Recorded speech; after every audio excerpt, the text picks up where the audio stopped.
Video with how to AP Lang. Today we're going to be doing some multiple choice practice questions that are on the AP exam. So the way it's going to work is we're going to be doing two different sections of multiple choice practice to help you guys understand kind of what the multiple choice on the exam will look like. Just going through some multiple choice questions, understanding how to best strategize and things like that. We normally do these types of things at the end of each of our unit reviews. So each time I teach one of the units, there's always some multiple choice. These are different multiple choice questions that you could definitely see on the exam. However, I felt like this was a good video to go through because I think the multiple choice can definitely be helpful because it's such a significant part of the exam. At this point on the channel, we have review for units 1 through 5 of the AP exam. As well with that, we have reviews for all 3 essays on the exam, as well as reviewing different essays on the exam. So you definitely have a lot of different material that you can go through, a lot of different things you can learn. So there's definitely a plethora of things that you can go through to help understand what's going to be on this exam. So the way it's going to work, there's going to be 2 documents. So this is the first one. There's going to be 4 questions for each. So I'll give you a second to read it. You can pause the video, and then we're going to go into the questions. Okay, so we're going to get started. So if you need another second, you can pause it. If you want to go back in the video, you can pause it as well. But here we go. So question 1. The writer wants to add a sentence after sentence 1 to provide factual support for the introductory claim and focus the audience on the argument of the passage.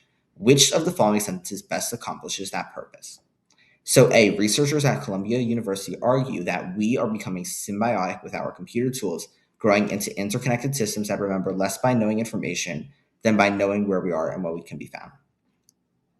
So this isn't bad, but it's not really a claim and focus the audience on an argument. That's not really an argument.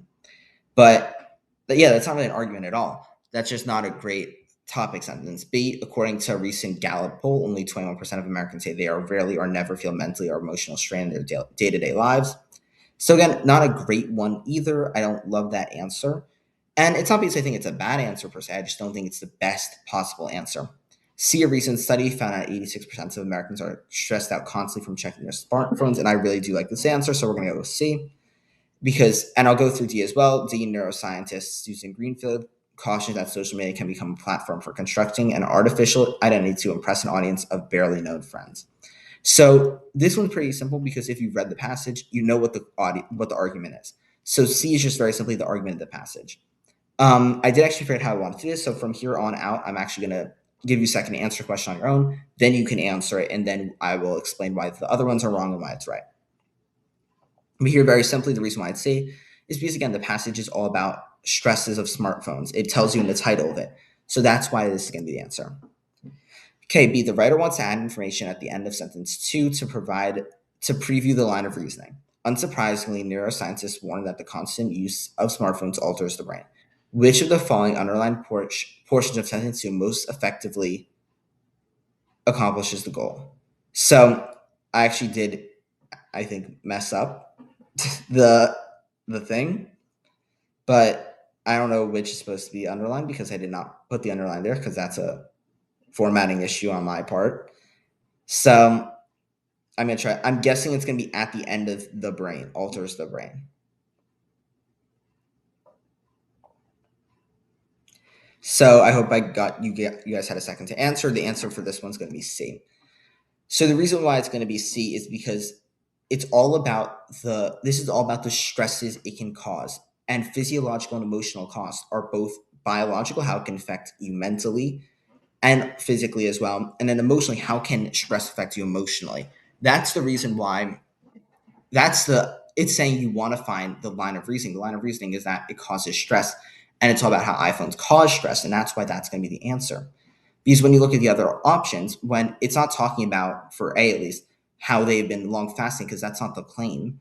It's not talking about how it undermines their abilities to focus on tasks. It's all about the stress. It's not talking about how they're harming them, and and even though it does have a profound impact on still maturing brains of young adults, that's not what it's about either. So even though all 4 statements are true, only one of them is about the claim of the passage, and that's C. And that's something you really want to look for in these multiple choice questions, because a lot of the time, all the statements are going to be true. Not all the time, but a lot of the time, all statements are going to be true. And the only way you're going to know what the right answer is when it's relating to what the question is asking. So you're not looking for which is true. It's about which is relating. Okay, next one. The writer is considering deleting the underlined portion of sentence 3, adjusting the capitalization as needed.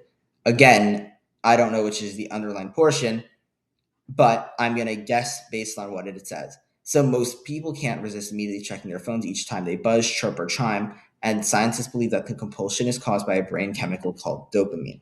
So I'm guessing it's going to be yes, it's going to be, and scientists believe that compulsion is caused by a brain chemical called dopamine. The reason why I'm guessing that's because of the answers. So I'll give you a second to answer this question.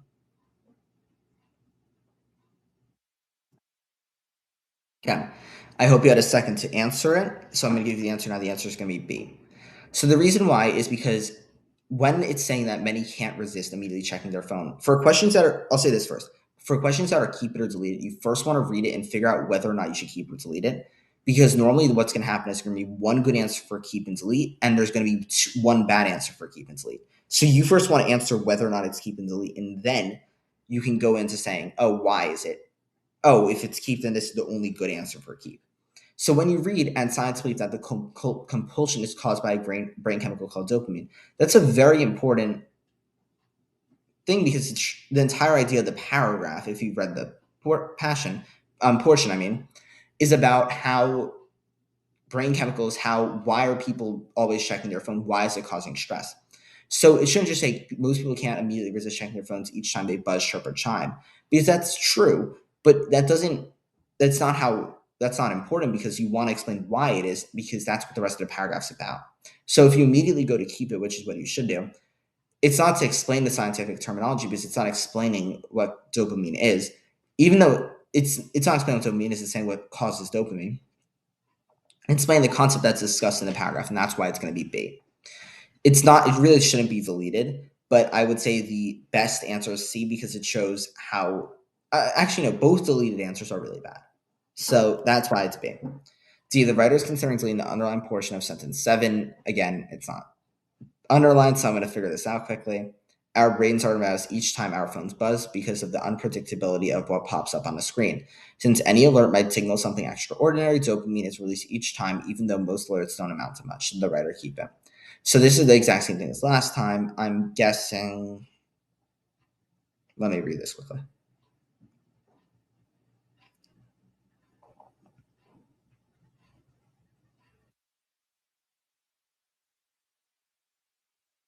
I'm guessing it's after extraordinary. Yeah, it's gonna be after extraordinary. So since any alert, yeah, it's gonna be that entire portion. So our brains are aroused each time our phones buzz because of the unpredictability of what pops up on our screen. That's gonna be not underlined, and then the next part's gonna be period if you want to delete it. Since any alert might signal something extraordinary, dopamine is released each time, even though most alerts don't amount to much. So that's what it's trying to show. So which of the following answers is going to be? You can answer this quickly.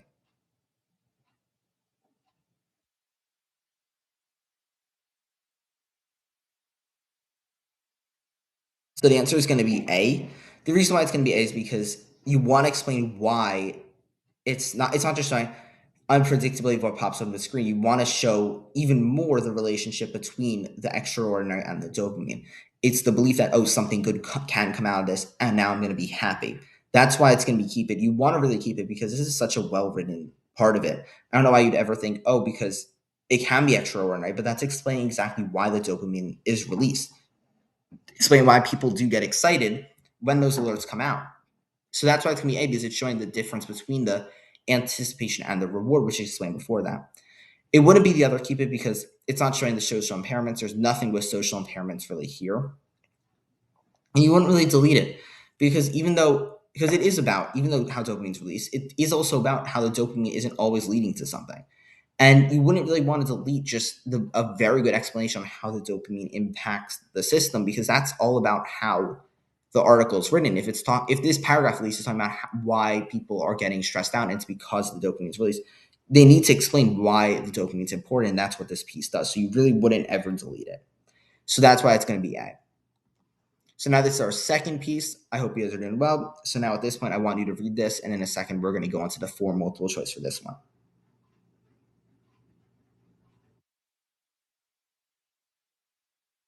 Okay.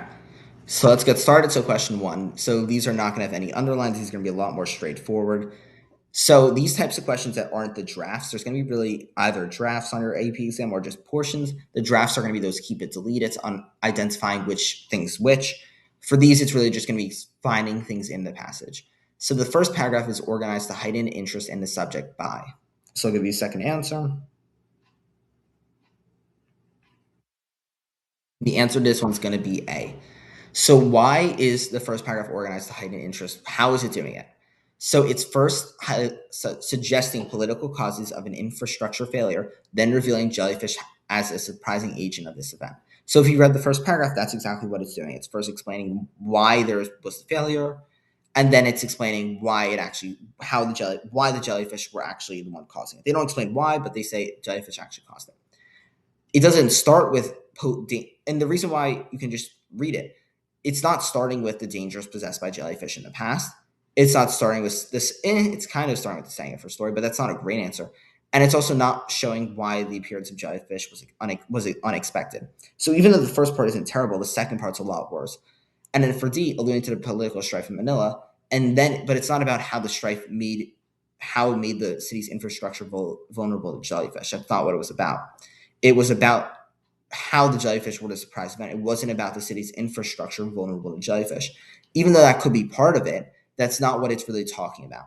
And it's also not alluding to it either. It's suggesting it. So even though A and D are both good answers, A is the better answer. And what you're going to find is for these non-draft questions, it's going to be a lot closer than it is going to be for the draft ones.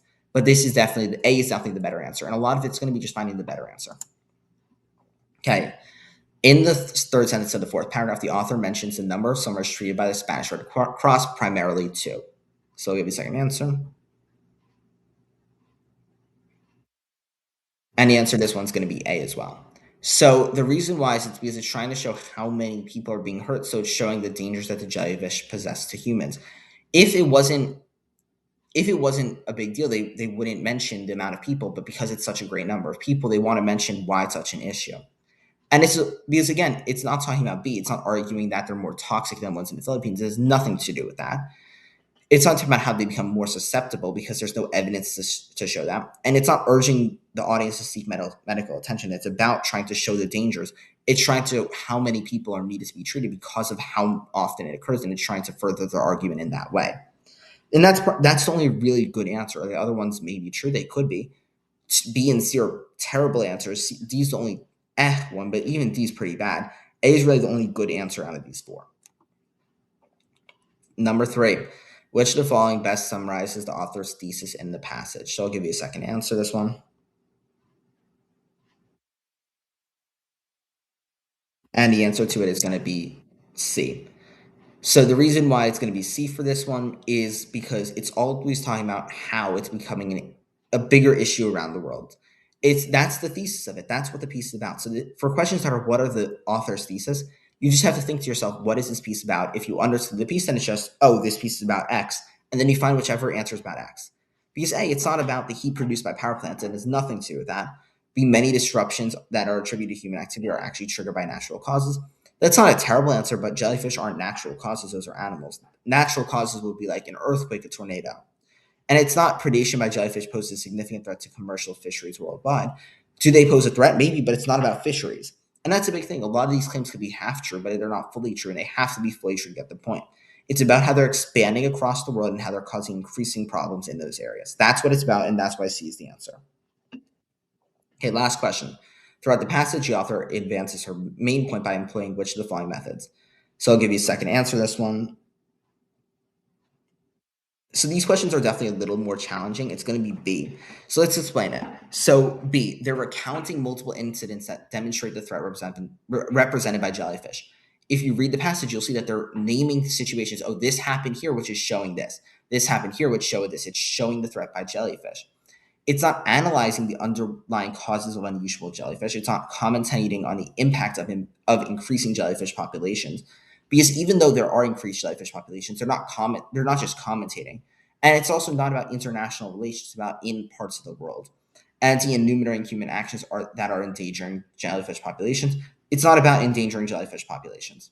So what's challenging about this question isn't the information, because there's only one good answer, and that's B. What's challenging is that first word, analyzing, or recounting, commenting, enumerating.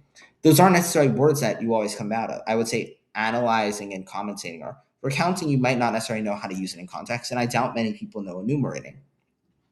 So I'd say before the AP exam, you definitely want to practice questions like this if you are struggling to understand what the question is asking, because you're probably going to see one or two questions that are asking, oh, what method are they using? They're analyzing. Are they recounting? What's the difference between analyzing and recounting? So that's definitely something here. But even if you don't know it, you can read it and you can say they're not really talking about the unusual jellyfish behavior, and they're also not analyzing it, and they're not analyzing, more importantly, the underlying causes of it. So again, that's definitely a more challenging thing if you don't know what those words mean. I think this is probably the most challenging question that was out of these 8. However, I think if you don't know those words, it's very challenging. If you know the words, it's going to be rather simple. So that's our 8 multiple choice. I'd say probably if you got like a 5 or a 6 out of 8, that's definitely really good. Definitely got us. If you got a 7 or 8 out of 8, then you're in a really good spot for this AP exam. I would say it depends when you're watching this video as well. This is releasing in January, so if you're watching this in January and got like a 6 or 6 to 8 out of 8, I'd say you definitely are in a very good place. However, if you're like at a 4 or 3, that's not a bad place, but you definitely have your work to go.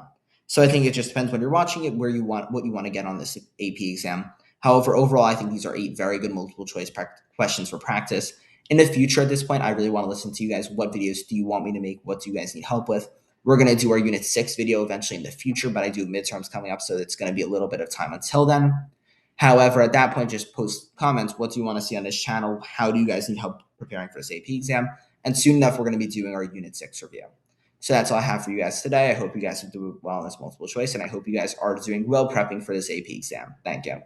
Installment of How to AP Lang. Today we're going to be breaking down some more multiple choice questions.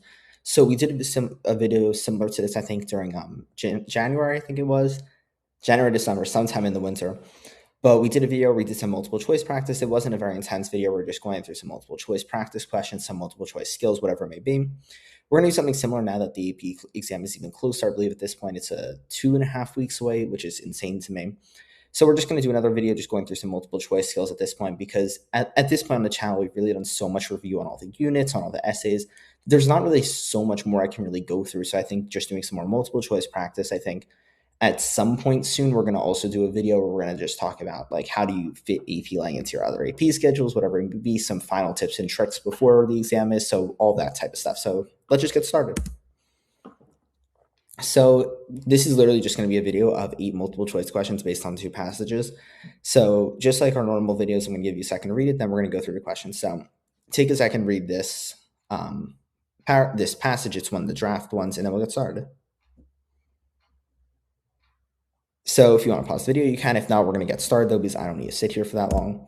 So which of the following sentences expresses the main claim of the passage? So if this is your first time on the channel, pretty much I'm going to read the answers, read the question, then give you a second answer, then we're going to talk about why. So is it A, sentence 5, sentence 6, sentence 9, or sentence 10? So I'll give you a second answer, and then we'll talk about it. So the answer here is going to be sentence 6. With questions like this, I think this is probably the easiest question that you can have on the AP exam. If you get a question like this, you really don't want to butcher it, but really, especially on the draft passages, I think where they really want to trick you is you have to know what the main claim of the passage is, which I think the challenge is you might see a sentence that says, like, oh, this is something that is a big point of the passage, and they'll have that as one of the answers. However, it's not the main claim. The main claim is your overarching theme, and there will really never be an AP Lang passage that you'll see that won't have an overarching theme, that won't have a good claim. It's very rare that they'll have a poor claim or the claim is obscure. The majority of the time, the claim is really going to be out there. However, the next passage we're going to see is actually a very hard passage, and that's where the claim is a little bit more hidden. However, in something like this, the claim is really just like obviously stated to you.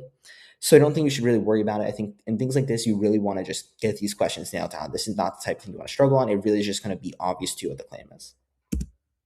Okay. The writer wants to reinforce sentence 11 reproduced below to serve as evidence that reinforces the argument of the passage. In the 1980s, a brief attempt to relocate the goats was met with public outcry. Which of the following versions of the underlined portion of sentence 11 best accomplishes this goal? A, as it is now. B, had no impact on the amount of erosion in the region. C, proved difficult as the goats retreated to the areas that were challenging for humans to access. Or D, resulted in noticeable improvements in the park's environment. So I'll give you a second answer, and then we'll talk about it. So the correct answer here is going to be D. So why is it D? Why did it result in noticeable improvements in the park's environment? So what it's trying to say in these kind of underlying questions is, can you replace the underline with something better below to better align with the claim, as or this one is. So what's met with public outcry could be true or not, but it's not really like helping the claim. It's kind of just a statement that's kind of hurting the claim almost. But what you want to say is that the goat relocation is having good things. So by saying, even though there's public outcry, it's better to remove that and say it resulted in noticeable improvements in the park's environment, because that's what's benefiting it. That's what's saying, this is what's helping the goats, this is what's benefiting things. So why are we saying notice? This is what we should be doing. So it's not really as it is now. It's not that it had no impact on the amount of erosion in the region, because it could be true or not. But again, it's not really benefiting the argument. And it's not proof difficult, because even you can just see proof difficult. That's not really helping your claim either. You want it to say how it's benefiting things, and the real only answer is D. So that's why that is the answer. Next, the writer wants to add a sentence after sentence 12 to provide needed background information for readers who may not be familiar with mountain goats. Which of the following choices best accomplishes this goal? A, adult mountain goats can reach weight of as much as 180 pounds. B, mountain goats eat a wide variety of plants, including grasses, lichens, and even twigs. C, people are advised to stay at least 50 yards away from mountain goats. Or D, mountain goats find salt irresistible. So I'll give you a second answer, and then we'll talk about it. So the correct answer here is going to be D. So what's important here is, it's not all of this could be helpful background information, but what is important to the passage? And in the passage, it's talking about the salt, especially after sentence 12. It's the background information that's important when you need to know about the salts in that part of the passage. It's talking about how the salt's going to be benefiting it. The weight of it isn't really benefiting it. What they eat isn't really benefiting it. And how far away you should stay from it isn't really benefiting it. The only possible answer that's really helping the background information for readers is date. So again, like, you could say, what is helpful background information on this person that made them lead to this decision? So let's say it's like a person's like, I chose chocolate over vanilla ice cream, but your four options are like, this person likes to go outside, this person likes to read, this person likes to dance, and then the fourth one's like, this person doesn't like the flavor of vanilla. Like, that's what you get your answer from. But it's not, the first three are maybe true, it might be something that's background information, but it's not really benefiting the passage. It's not helping you understand it. That's not what the background information the readers need. And D is the only one that really is helping the passage, which is why it's going to be D. With questions like this, you're not really going to see much, but again, it's like, if you're a reader, what's the most helpful to you? D is the most helpful. With the draft ones, I really think you just kind of got to put yourself in the situation. The draft ones, I think, are really easy if you're in the right mind space for it. Next, the writer is considering deleting the underlined text in sentence 14. Salt in human sweat is a goat magnet. Worse still, some thoughtless and irresponsible people feed the goats directly. Should the writer keep it or delete it? So for all of these, there'll be 2 keeps and 2 deletes, and why. So what you really want to do is first point out which it is, but I'm going to read the answers and then I'll let you decide. So A, keep it because it makes the argument more persuasive by including language that increases the emotional engagement of the audience. B, keep it because it encourages the audience to identify with the park officials who work to solve the problem rather than the park visitors who make the problem worse. C, delete it because it distracts from the writer's purpose of emphasizing human safety concerns by using it language to blame the humans. D, delete it because it contradicts the writer's claim in sentence 15 that goats behave differently after they are accustomed to human contact. So I'll give you a second answer and then we'll talk about it. So the correct answer here is going to be C. So why is it C? So thoughtless and irresponsible people. Again, when you're reading that, that's not really benefiting the argument. That kind of is just seeming targeted. It's kind of seeming blameful. It's not really helping anything. So I think immediately your mind wants to jump to, it has to be deleted. It shouldn't be kept. So that should immediately eliminate options A and B. So when you're looking at C and D, it's not contradicting anything in sentence 15. So it has to be C. For questions like this, there's going to be 2 really good answers and 2 really bad ones. However, the 2 really good answers are going to be split up. So there's going to be 1 good answer for keep and one for delete. So what you really want to do is make a decision in your head. Is it keep or delete? And then just pick the only correct, decent option in that category. Because if you start thinking, well, this option for keep is good, but this option for delete is good, you're going to start struggling. You're going to start second guessing yourself. You want to trust yourself first and then figure out, well, this is the only good answer. And it's normally going to align with your beliefs. I think for a lot of the things on this test, you really don't want to answer it on your own. You want to look at the answers and have it help you. For things like this, you really just want to make that decision first, because if not, you're going to get in your own head. And I think that's a really good way to save time and a really good way to get those points. So this is a very challenging second piece. This is not a draft piece. This is just a full passage. So I'll give you a second to read it. We're going to talk about it after. We're going to do 4 multiple choice again. So yeah, I'll give you a second to read this one. Okay. So if you want to pause the video again, you can, but let's get into the questions. So in the second sentence of the first paragraph, the author uses the phrases brightest blazes, kindled, and unexpected sparks in order to A, emphasize the element of spontaneity in pleasure, B, argue that pleasure is short-lived, C, assert that pleasure is intellectually enlightening, or D, characterize pleasure as an extremely rare experience. So I'll give you a second answer, and then we'll talk about it. So the correct answer here is going to be A. So why is it A? Why are we emphasizing the element of spontaneity and pleasure? So again, brightest blazes kindle unexpected sparks. This is about fire. This is about things that are lighting up, but it's not happening. Like we don't know when. Unexpected, brightest. Like these are things that are that are short lived, but you don't know what's happening. I think the unexpected sparks is the biggest one. When you're also kindling something, you're doing something for a while, hoping it will get better, but you don't really know when it's going to keep going. You're just helping it. Eventually, it's going to bloom. Eventually, the fire is going to get brighter, and that's the real only answer. It's about the spontaneity in it. Sorry, I can't pronounce that word. For B, it's not arguing that pleasure is short-lived, because even though it's saying unexpected sparks, it's trying to say how it's like the brightest blaze is the best thing. It's not trying to argue it's short-lived. It's trying to emphasize how the spontaneity of it is helping. It's not trying to say it's an intellectually enlightening. Don't know where you're getting it from, and it's not extremely rare. I think the extremely rare one, you can say unexpected sparks, but if you're kindling something, it's not really extremely rare. It's something that you're working towards, and I think you just don't really know when it's going to come, and I think that's really why A is the best answer. Again, it's talking about how it's really the best thing. That's what's going to happen, and that's really the only answer that's really highlighting that. In the second paragraph, the author's depiction of the scheme of merriment most clearly conveys his A, naive simplicity, B, cautious optimism, C, ironic perspective, or D, sense of resentment. So I'll give you the answer, and then we'll talk about it. So the correct answer here is going to be C. So why is an ironic perspective?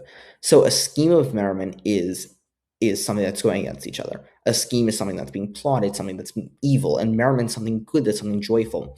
So those are automatically going to be contradicting each other, going to be fighting, and that's that ironic perspective. You automatically are going to get that. It's not cautious optimism, because you're not cautious of a scheme. The scheme is something that's being plotted, something that's planned, something you can almost trust.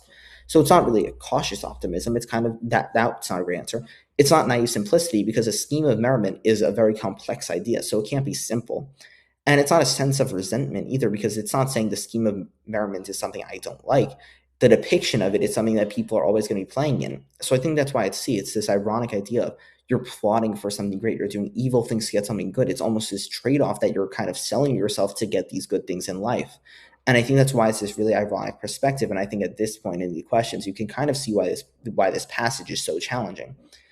It's taking these really interesting ideas and really twisting them. So I think that's what makes passages like this very challenging. In my opinion, this is the hardest passage I've ever seen on an AP. But again, I really think ironic perspective, I think this is the basic idea. I think this is what makes this passage challenging, is if you don't have a good grasp on English language, English rhetoric, you're going to struggle. I think for me, at least, as someone who does understand this, I really enjoyed this passage because I felt like it was challenging, but it was intellectual. I think if you are someone who is not fully grasping the idea of like this, if you're not thinking scheme of merriment and thinking plotting evil versus joyful, like you're gonna miss something. So you're probably not gonna hit the idea of that ironic perspective immediately. So I think that's a big challenge with it, but I think it's something you can always work on. I think the more you study, the more you're gonna understand some of this stuff, but I think that's what makes this passage so challenging, especially questions like this. Okay, question 3. In the second sentence of the third paragraph, the author uses the clause which is expected to advance which of the following claims about jesting? If a witty remark is repeated by someone other than its inventor, it is unlikely to be funny. B, in the absence of surprise, a witty remark loses much of its humorous effect. C, witty remarks that address topical events tend to become stale very swiftly. Or D, unless a witty remark reinforces its audience values, the audience will likely not find it amusing. So I'll give you a second answer, and then we'll talk about it. So the correct answer here is going to be B. So why is it B? So the entire idea of which is expected, the clause which is expected, is the idea of like, if you're expected to kind of have the surprise. However, if you're expecting kind of, if you're kind of, you're when you have a jest, when you have a joke, whatever it may be, you know there's going to be a surprise, but when there's not a surprise, when you know something's going to happen, you're going to lose some of it. And I think the entire idea of the passage, which is what you have to bring in here, is that it's saying when pleasure isn't, if pleasure is something that you're prepared for, something you know it's going to happen, it's not going to be as meaningful. But when it's something that just kind of happens, you're like, oh my God, this just happened. This is incredible. That's like, it's spontaneous. It's something you're looking forward to. And that's the surprise. And that's what it's making this connection to here. In the absence of surprise, a witty remark loses much of its humorous effect. I think a question like this, I remember when I was doing it for the first time, I was like, I don't necessarily know the answers or what it necessarily means, but I know B is the best one with the claim of the argument, which is why I picked that. It's not talking about A with the other than the inventor, no clue where it's getting that from. C, it's not saying topical events, that's not what it's talking about. Or D, that it's not reinforcing the audience's values. B is the only one that really ties in the claim, ties into the argument's main ideas. And I think that's a big thing with questions like these. All of these answers could be true. However, B is the only one that matches the claim, the argument, the piece. And I think that's what you really define. It's not just about finding which answer is true, it's about finding which answer connects best to the overall argument, and that's going to be B here. Finally, in the third sentence of the third paragraph, the phrase, however volatile, primarily serves to A, demonstrate wit by developing a metaphor introduced earlier in the passage, B, identify one of the weaknesses typically exhibited by imaginative minds, C, qualify a generalization by narrowing the set of people to which it applies, or D, strengthen a claim by indicating that it applies applies even to exceptional cases. So I'll give you a second answer and then we'll talk about it. Correct answer is going to be D. So why is it D?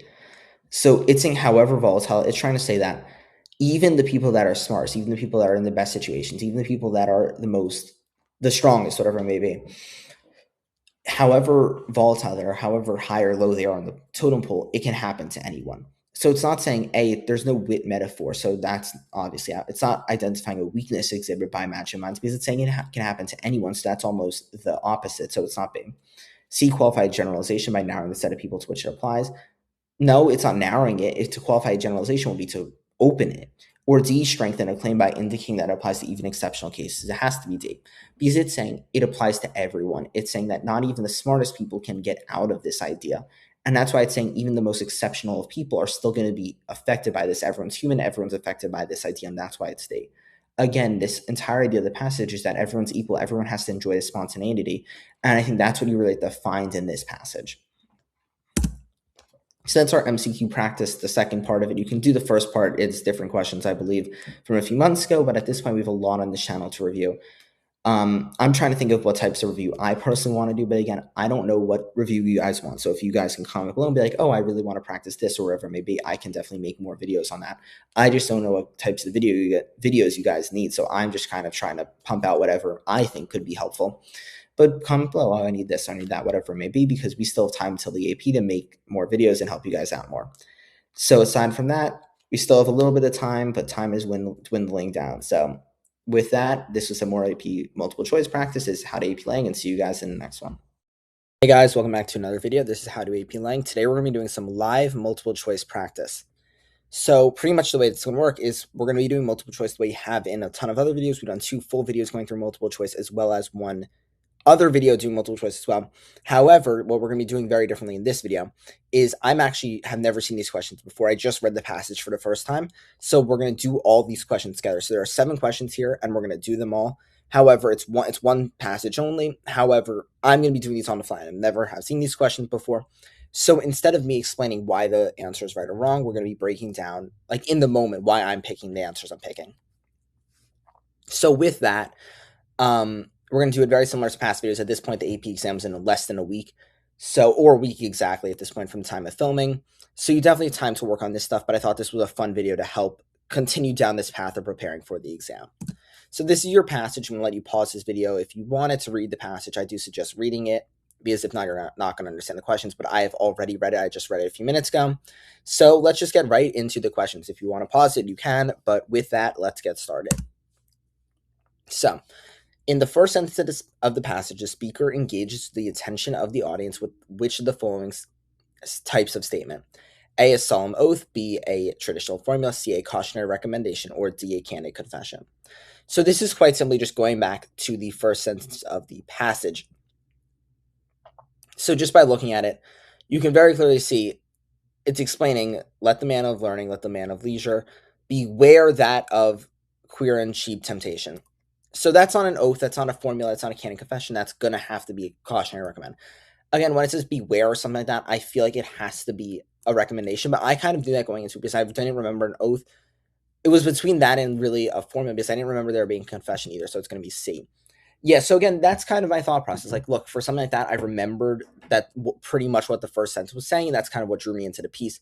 However, I think that's kind of important going into this type of thing. Like, oh, what are we really working with here? So, next question. In the first paragraph, the speaker introduces an argument that criticizes. So, I'm not going to look back here. Let's just see what is the argument talking about. It's not really talking about emotions and beliefs. Yes, emotions and beliefs are about the argument, but that's not really about it. Again, these are quotes from the thing, so I wouldn't think emotions and beliefs are what the piece is about as well. B, all that is great and lofty. I don't think it's that actually. Looking over at C, intellectual aloofness. I like that a lot more than all that is great and lofty because I think it's really easy. I think to confuse lofty and aloofness. It's not about all that is great and lofty. That's not really what the piece is about. I don't fully understand that even that being what it's criticizing, and it's not about the stern strife of living either. For a question like this, there's only one question that really makes sense to me, which is C. Um, I think A. I would be shocked if A is the answer, just simply because I think even though it's about emotions belief, I don't see that being the what it's criticizing, and I don't see criticizing what's great and lofty. It's criticizing the stupidity of people, the intellectual aloofness, and all that is great and lofty isn't intellectual aloofness. So I'm gonna say C. Yeah. So C is correct. Again, this is on my normal Google slideshow. I don't know what the correct answers are, but that doesn't shock me at all that it's C. Okay. In the first paragraph, the speaker suggests that the man of lettered leisure has A, a tendency to avoid conflict, B, a choice regarding his situation towards involvement, C, a desire to become a better man than he is, or D, a valid reason to hold himself apart from others. So the man of lettered leisure. So when I think about something like this, let me read this quickly. Yeah, I have a theory. Yeah. So when I think about something like this, my brain is immediately going to which of the following is it? So A, a tendency to avoid conflict. I don't hate that answer at all. B, a choice regarding his attitude towards involvement. I like that one about the same as much as I like it. C, desire to become a better man than he is. I don't think that's lettered leisure at all. Or D, a valid reason to hold himself apart from others. Don't think that's lettered leisure either. I think it really is about conflict. A big piece of this is involvement in conflict. I think a tendency to avoid conflict, I don't think is what he's deciding as lettered leisure. I almost see it as being when he's choosing to be leisurious, choosing to relax. And I see that almost being his attitude towards the moment, when to involve, when not to involve. So I feel like in this situation, I feel like B is the best answer. And I'm going to go with that. Yeah. So B is the best answer here. I think lettered leisure, the idea of saying, this is leisure that's being chosen, not all the time. I think A is not a terrible answer. I don't think C or D are terrible answers either, but I think B is without a doubt the best answer. Okay. The relationship between the first and second paragraph is best characterized as A, a description of people followed by a narrative of their actions, B, the presentation of an argument followed by a rebuttal, C, the consideration of a pro and con, or D, the juxtaposition of two contrasting personality types. So again, this is just by reading the passage. If you've read the passage, you should know what the difference between the first and second paragraph is. Again, I don't remember it being a description of people followed by a narrative. Don't remember that, so it's not that. B, a presentation of an argument followed by a rebuttal. No, he was always criticizing. So no. C, consideration of a pro and con without a single course of action. No, it's not really a pro or con either. He's still criticizing throughout the whole thing. So I feel like it's D, just based on from what I remember. It's about using this juxtaposition of these two contrasting types to overall criticize this idea of this aloofness. It's trying to contrast it in order to lead to the criticism. I don't feel like it's a description of people followed by a narrative, because a narrative, their action would be a story. I don't feel like it's a story. I still feel like it's very similar to the first, and it's that it's two different types, which is why I'm going to know D and D is correct. Yeah. So in a situation like this, I think you just have to go back in the passage and see what it's doing. And as long as you know how to read the passage and understand what the passage is saying, you should be able to do very well in a question like this. Okay. Which of the following choices accurately describes a strategic stylistic decision that is made by the speaker in the first two sentences of the second paragraph? It is ... nor defeat. Okay.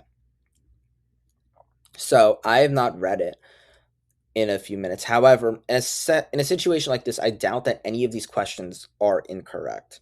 I doubt any of these quotes are incorrect. I'm going to check that though. Yeah, all of these are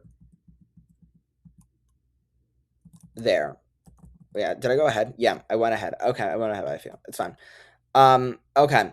So, which best describes a strategic stylistic decision? So, in my opinion, I just have to like think about this. We saw all of these, but about what is the strategic stylistic decision? So, clauses beginning with who, that is a strategic stylistic decision. Let's not rule that out. B, punctuation marks are varied to highlight the contradictory qualities of the man who is in the arena. That could be true, but I don't think that's necessarily fair, because if you're asking a question versus when you're emphasizing something, those are serving two different purposes. So I don't feel like it's trying to use contradictory qualities, questions and answering. I feel like questioning and answering are almost parallel, so I wouldn't go with B. C, words highlighting struggle such as sweet and strive. I really don't hate that answer. I think that answer is rather strong.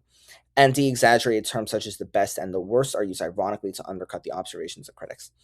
Again, all of those are really good. I think exaggerated terms, I don't feel like it's a strategic stylistic decision. I feel like, again, I think A and C are the best answers. However, I think A is the best possible answer because I think it's the only stylistic one. I think A and B are the only two stylistic choices. However, I feel like B is more parallel, while I feel like A is more perpendicular, while I feel like C and D are a lot more about just singular word choices. So I feel like A is going to be the correct answer. Yeah, it is going to be A. So I think it's just about clauses, things like that. Yeah, I think that's the only one that's a stylistic strategy because it's done over and over again. It's not just two different contradictory things. I think if you're doing sweet and strive over and over again, I think that's a very different thing.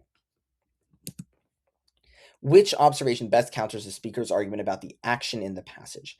A, action without discretion can occur in disastrous results. B, change can only occur through direct action. C, individual action is more important than collective action. Or D, failure to act often instills a sense of shame. So, which of the following best counters the speaker's argument? Well, I would think, if we remember from earlier, just based on multiple choice, we were talking about how someone should choose when they're becoming involved. So action without discretion would be criticizing that, would be saying that you have to take action in every point. B, change can occur through direct action. I think that one also is very good of an option. C, individual action more important than collective action. I don't love this one. I don't think it's about individual versus a collective. I think it's the choice to act which is more important, or failure to act often instills a sense of shame. Interesting. So I think action is very important. I don't think it's ever talking about instilling a sense of shame. I feel like that's a little bit of a stretch. I don't feel like that's connected to it, so I'd rather not play with D. I think it's between A and B. I think both of them are really good answers. However, I think A is a better answer than B. And the reason why I'm going to say that before I pick that it's A is because I feel like action without discretion can incur disastrous results. Is more saying it's countering the idea of going in or out. I think it's saying action without making a choice about the action, without stating what the action is going to be. I think that's more different than action change can only occur through direct action. I don't think that's what it's saying. I also don't think that's countering the speaker's argument well, because I don't think they're directly saying that change isn't going to happen, that change would happen without direct action. I think they're saying it's more about choosing when to act, and that's why I'm going to go with that.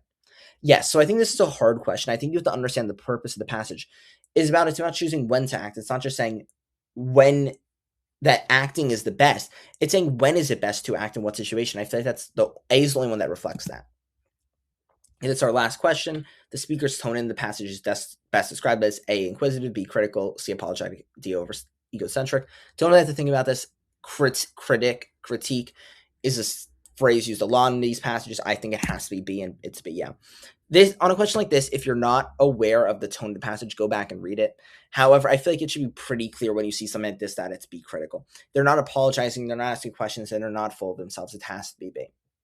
So that was our live MCQ practice. I hope this was pretty helpful. We have a week until the exam. So at this point, I really only have one more video idea, which is last minute studying before the exam. But aside from that, I don't have many ideas. And after the AP exam, obviously, I don't have things to post. So comment below, what types of videos do you want to see in the next week? What do you guys need help with, whatever it may be? So comment that below. Again, this is a channel that's going to help you. It doesn't help me to review this, but yeah, comment below if you have any questions, things like that, and we'll go through more in the future. Aside from that, thank you for following us on this journey. We'll see you in the next one. Good luck in the next week up to the exam.